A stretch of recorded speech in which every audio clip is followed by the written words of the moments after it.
So, welcome to Cosmetic. Today we're going to talk about victim mindset and accountability. I have been seeing a lot of interviews of movie stars and star kids, so to say, and a lot of people actually. And there is this sort of a glorification of um, your internal battles or your so called struggles.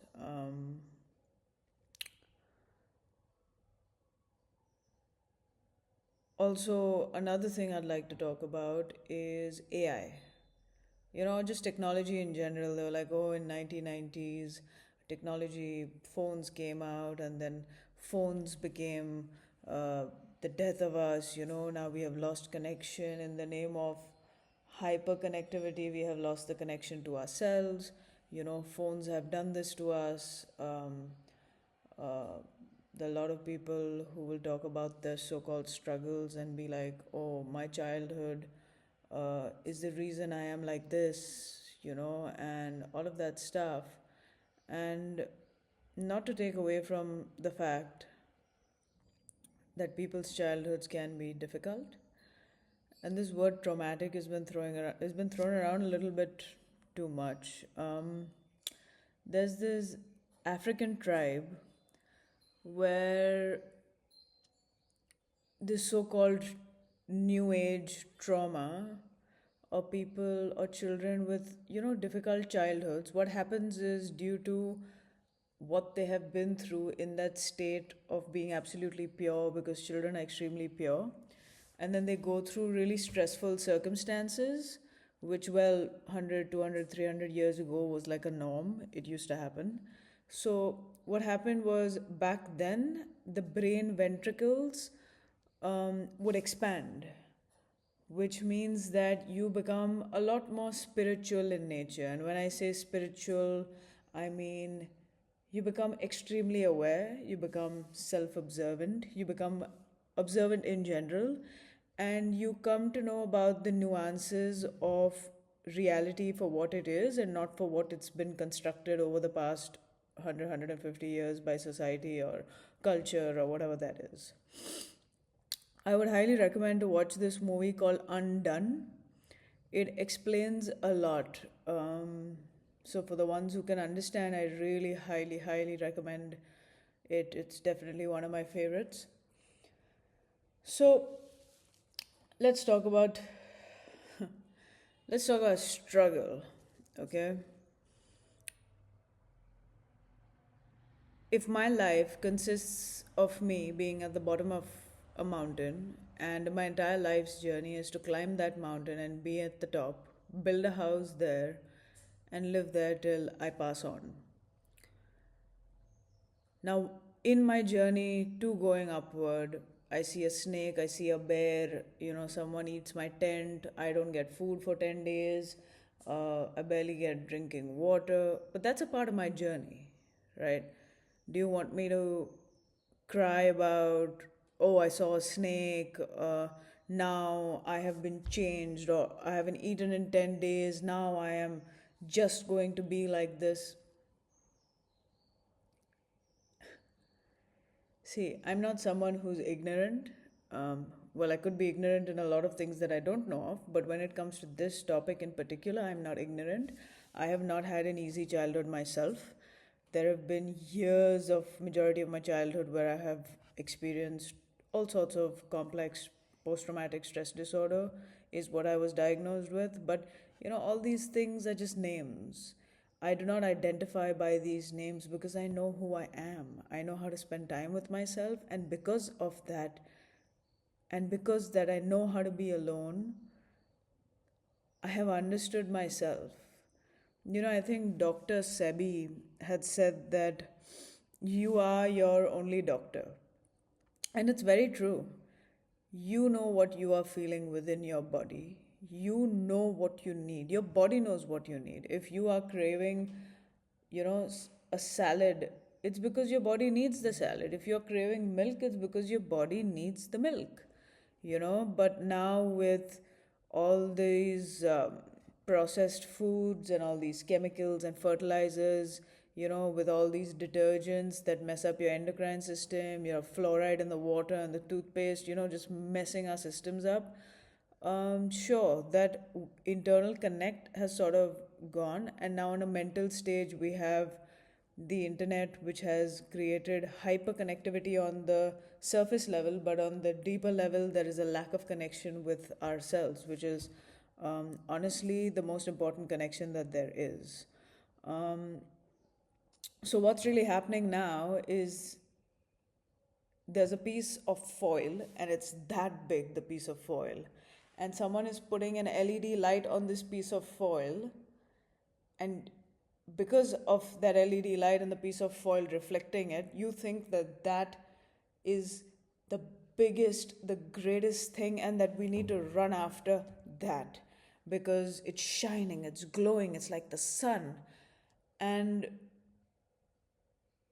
you have a slab of gold with you, but you're like, oh, this is so small.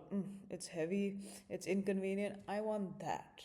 So you throw your slab of gold, which is your internal connection with yourself, and you run towards that shiny piece of foil. And once you go there and say you achieve it after 10 years, 15 years of working hard, being in the system, being disconnected, you know, breaking your bonds with everybody, losing everybody, having no sense of community, absolute internal disconnection, working only from your mind, only your ego, and then say you make all the money in the world, you reach that insanely shiny silver thing that looked like everything you ever wanted, and then once you get to that place and you're just like, what the hell have I done? And this is majority of the people. Okay, see, money is important, being a part of the system is important, but when the system is profoundly sick, the society is profoundly sick, it's all about the show. Today, I put on a lot of weight in the past 2.5 years. Now, majority of the people would suddenly go start panicking, which I panicked. I definitely panicked. I shamed myself. I felt a lot of guilt. And I needed to go through that process to understand that this is a part of life. Even though the mountain looks like it's a straight uphill battle, sometimes you can go down and then you have to go up, and then sometimes you have to go like this and then you can go up. And these little detours are something that you cannot plan, and it's important to embrace it all. Today, what will people do? They'll go and they'll chop up their stomachs, get a bariatric done, or get a liposuction done, or get these fillers and stuff. Dude, my skin is not at its healthiest right now, and that's okay. I'm a human being. I'm not here trying to be a machine or trying to be a god where everything has to be perfection. I don't want that. I went to Dubai and I was there for about 2 weeks, 3, 4 years ago, and out there everybody looks perfect, so well dressed, hair done, everything done. And then when I talk to them, they're so internally disconnected that materialistically they have everything, but internally they were empty. Maybe not all, but most of the people that I came across, it was like that. And it made me realize that this is not the life I want. This is not my personal goal. I'd rather live a small life, but an absolutely internally connected and a wholesome life, you know? So that was that about the whole concept of glorification of struggles. Dude, I've had my fair share and I continue to have my fair share, and that's what makes life interesting. I drove 470 kilometers from this countryside somewhere next to Tuscany, and we had to drive to Rome. And dude, it was a straight road, okay? You're driving like 300 kilometers straight. And I promise you, however beautiful you think driving on that straight road, oh, so convenient, oh, wow. My ass. I'm sorry to say, but my ass. I love driving, but my God, driving just straight, straight, straight, straight, straight. After a point, the beauty of driving goes away. After a point, you're just bored. Sure, you can reach 250 kilometers per hour and you can do all of that stuff, but it's so boring, dude. Imagine if I didn't even have to climb up to reach my goal and I just had to walk straight and reach my goal, I would not value the goal. Much like if you see a child of privilege, okay, and I'm consider myself one of them. I've always had a roof on my head, food, clothes. I've always had these things. And you see that you've got all of these things just like that. So you do not understand the value of it.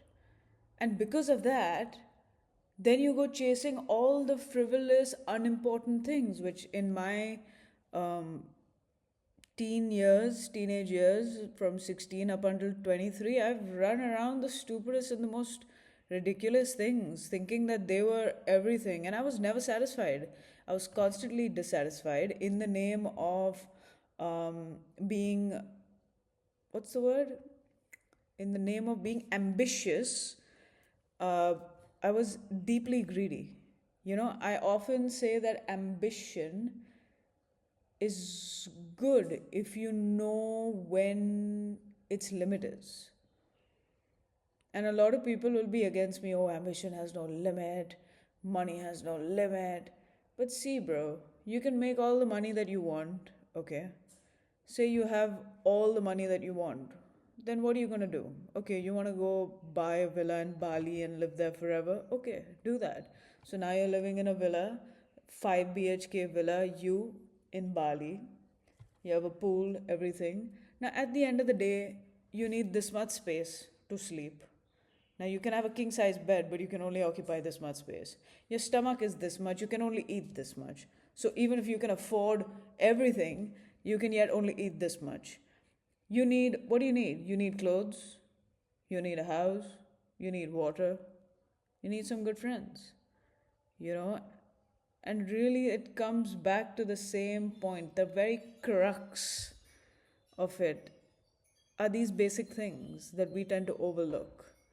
And this is like a very firm message that you can be as ambitious as you want, but then to understand when you are getting blinded by it. It's essential, because I have seen so many so many great people who were once genuinely very heart based individuals suddenly, in the name of ambition, became these really malicious, just very manipulative, and I don't know, it just, and it's difficult to be a part of the society and not become that way. But uh, I every time I found myself move away from a heart based approach, I have always, I thank my stars that I have the courage and the capacity to move away. I have been alone for a major part of my life, and I know there are a lot of people like this. Um, but getting that disconnect internally is the worst punishment ever. Like, you can give me 100,000 crores if you want all the money in the world, all the, I don't even know what I want. Like, there's nothing that I'm so crazy about. But since money is like the primary factor as to why all this stuff happens, I'm going to take money as an example. But I'm really happy where I am. I'm content. And people can call this unambitious and, oh, she's lazy and all of that stuff. Go ahead, and you may be right from the view that you're speaking from, but I just believe that good things are going to happen, bad things are going to happen. Technology is going to bring a lot of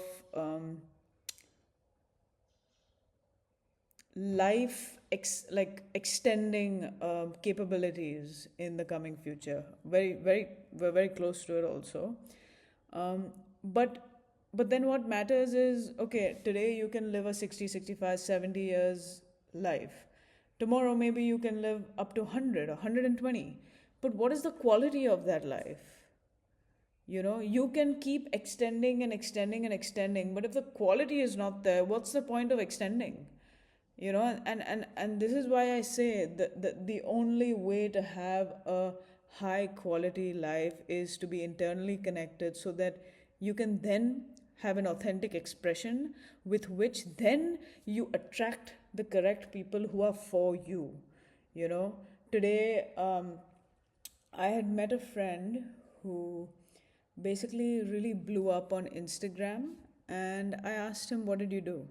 And he's like, "Oh, I was just around the rich kids. I started going around with them, and I just started hanging out with them. And yeah, I just basically got into that circle, and then they would, like, I would make sure to become visible in their stories and stuff like that." And it is a strategy, but I asked him, "What's your bond with them like?" And he's like, "It's merely transactional. I just want to go, pretend like I'm having fun partying with them, just to make sure that I come into their stories." And I don't know, maybe it's the way I'm brought up, thanks to my family, but that's an approach that I understand on an intellectual level, but I cannot accept, or I cannot copy this uh, methodology in order to achieve what I know I will rightfully achieve. If not today, then I will, maybe 2 years, 3 years down the line, I will achieve it. There's no stopping me from achieving what I set out to achieve. I don't need to have these sort of shortcuts. I just feel like it's not required. It's simply not required. Do you not trust your abilities, where you need to do all of this slimy stuff? Um, I don't know. Um, yeah, so that was the second thing I want to talk about. And lastly, let's get to the topic of AI, okay? AI is going to take our jobs. Since 1990s, technology came and it absolutely dumbed down humans. Now phones are smart and humans have become dumb. See, these statements may be factual in their rightful way, but they're also from a very victim mindset. You know, oh, technology came and it took our power away. What? What do you mean? AI has come and now it's going to take all our jobs. What? Bro, you know, we need to move from victim mindset and move into empowered mindset. Okay, in 1990s, there was a burst of the phone industry. People could connect from here to there, which is a merit. Now it comes down to accountability. How are you using this? Now, since AI came out, I know so many people who literally have stopped working. They have stopped working and they make AI do all their work. Now, in this kind of a situation where you have put your hands up and given all your tasks to AI, sure, you're going to suffer. Okay, because there will be a point where AI is going to falter. AI, I have seen, gives wrong answers as well. So it's our responsibility as normal human beings, as individuals, to continue to keep learning, continue to keep creating, continue to keep improving. But if you're going to put a stop on any of these and give all that responsibility to AI, then sure, you're going to suffer, and you're going to suffer deeply. But if you use AI for your benefit instead of depending on it, just have it like a little, like a helper, like a intern, then it works, because you can do without the intern and you can do with the intern. But if you make AI your boss, then sure, you're screwed. It really comes down to radical accountability. How are you using the phone? How much are you using the phone? Something else about doom scrolling. Oh, people are so addicted now, they are doom scrolling throughout the day. It's creating brain rot. This is going to be very bad for the upcoming generations. Bro, shut up. I'm so sorry, but what? Sure, yes, the algorithm is created in a way where it studies your psychology, sees your pattern, sees how much control you have of yourself, sees what will keep you on their app for a longer time. It's all psychological warfare, I would say. And it is what it is. You don't have to get scared. Oh my God, warfare. Da, da, da. Shut the fuck up. I'm sorry for my language, but this is what pisses me off. It's like, why are you getting so dramatic about things? Why can't you see white for white and black for black? Yeah, now you know that the algorithm will show you exactly what you want to see, so you stay stuck onto it. Keep a time limit, have a conscience, have control. You know, you can have these whoop, you can have this, you can have a phone, you can have a laptop, you can have Instagram, you can have Twitter, you can have everything, but at the end of the day, the control is in your hands. If you had heard about Netflix says something like, now our only competitor is people's sleep.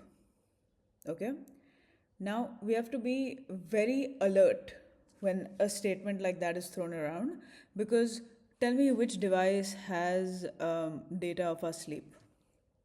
The Whoop, Aura Ring, Gambit, Ultra Human Ring, all of these little devices that have data of our real time patterns. Now, data at the end of the day is the currency that is of maximum value. Money is nothing, nothing is nothing, land is nothing, but data. The minute they have data about you, the way you surf the internet, they are getting into your psyche. They are understanding how your psyche works. And the minute they know how your psyche works, they can also sort of start implanting things into your subconscious mind through what you are giving attention to. But hear me out again, through what you are giving attention to. So all you got to do is take your attention away and put it into some work, get into art, read a book, learn something, do a course, you know. There's so many good things that have come out of the internet, out of AI, all of this stuff. There's so much good stuff, but there's a tendency of a victim mentality and a blame game and all of this stuff which is unnecessary, okay? Right now I'm going through a tough time because I lost my body. I gave into emotional eating. But does that mean I'll sit here and cry about it and hide? No, I have been refining, I've been reading, I've been refining my knowledge, I've been studying so much, I've been working on a new project, I'm coming up with my startup. There's so many things to do. I can't just sit there, hold my head, and be like, oh, now I'm fat, now what do I do? Dude, the world is much bigger, you are way more capable, and trust me, get out of this victim mindset before people start controlling you on a very real level. Like they're not already, but you know, um, it's essential to get out of media the way words are said, anything you agree to, be conscious about what are you agreeing to. What are you take a mental note of everything that you see on the internet that you agree to. These memes you think are just a joke, but it's your subconscious mind that is thinking that okay, you've agreed to this mentally, or you've laughed at something, and it really seeps in. And I'm telling you from a person, because I've had the privilege of being alone for the past 5 6 years. I've had the privilege of being alone, you know and I'm someone who uh, really feels good when I'm alone for the most part. 75% of the time I'm fantastic when I'm alone. So coming from me, I have been a blank slate over and over and over and over again in my entire life. And speaking from that blank slate, I'm telling you, we have so much power inside of us, and we need to hone that power. It's very important to know what our capabilities, just being in this body are, just having this mind, what are our capabilities? It's so important to know. And at Kismetic, we do have a collection of research papers and a bunch of just information that will help us understand the reality of things and not just what is thrown and thrust upon us. Reality is a multi-dimensional way of thinking, whereas society makes us think in one direction. So it's time to look in all directions and not be blinded and limited by one. Thank you so much for being here, and I hope to see you for the next one.